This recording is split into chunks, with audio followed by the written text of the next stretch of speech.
Yahobu, Bapak Ibu Pendeta, Sinenge, Majelis dan warga Gereja Amin, ini adalah channel YouTube Sinode Gereja Amin.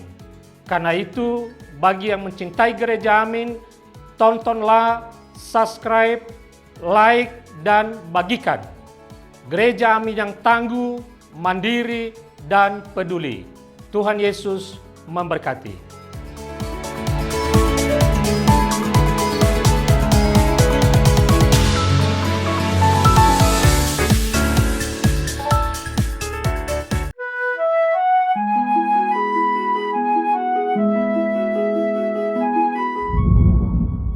Halo sahabat IKB yang Tuhan kasihi, senang kita berjumpa kembali dalam acara Wasiat Kekal, berupa renungan firman Tuhan yang memandu kehidupan kita bersama.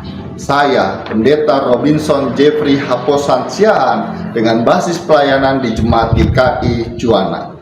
Renungan kita hari ini, pada hari Minggu, tanggal 18 Agustus 2024 berjudul Hidup oleh Yesus, didasarkan pada Injil Yohanes 6 ayat 51 sampai 58.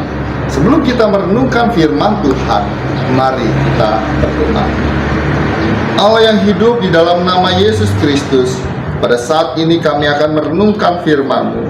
Kiranya firman-Mu dapat menjadi petunjuk bagi kami untuk memutuskan jalan hidup, menjadi penyemangat dan sumber hikmat akan kehidupan. Oleh karena itu, mampukanlah kami menjadi pendengar yang baik. Berkati kami agar dapat mengerti maksud yang terkandung dalam firman-Mu. Dalam nama Yesus Kristus, Sang Firman yang hidup, kami memohon. Amin.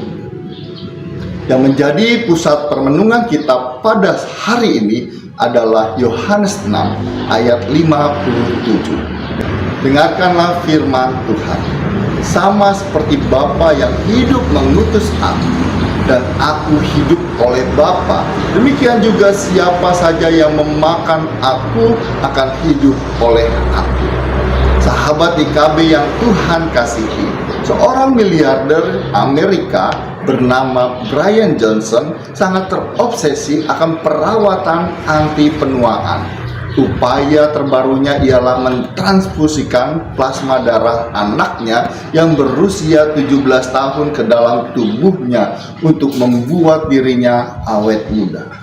Tindakan memasukkan darah anaknya yang masih muda ke dalam tubuhnya ini dimaksudkan agar tubuh Brian mengalami pembalikan proses penuaan akibat pengaruh darah yang masuk ke dalam tubuhnya. Di hadapan para pendengarnya, Yesus menyebut dirinya sebagai roti hidup yang turun dari surga. Ia berkata bahwa orang-orang yang makan roti ini akan hidup selama-lamanya, dan Yesus akan membangkitkan dia pada akhir zaman. Orang-orang Yahudi pun mempertanyakan bagaimana Yesus dapat memberikan dagingnya untuk dimakan. Namun Yesus kembali mengatakan hal yang sama, yaitu bahwa mereka yang makan dagingnya dan minum darahnya akan tinggal di dalam Yesus dan Yesus di dalam dia. Kiasan ini dipakai Yesus untuk menyatakan bahwa sebagai utusan Bapa yang hidup, Yesus hidup oleh Bapa, maka demikian juga siapa yang menerima Yesus Kristus dan memberi tempat baginya untuk hidup di dalam kita serta menghidupi ajarannya. Dengan menerima Yesus Sang Roti Hidup, kita akan hidup olehnya dan mendapatkan kehidupan yang kekal. Mari kita berdoa. Tuhan, kami mau menerima-Mu di dalam hidup ini. Kami percaya hanya Engkau yang bisa memberi kehidupan kekal. Amin. Demikianlah renungan kita hari ini. Jangan lupa subscribe, like, dan bagikan kepada yang lain. Tuhan memberkati. Amin.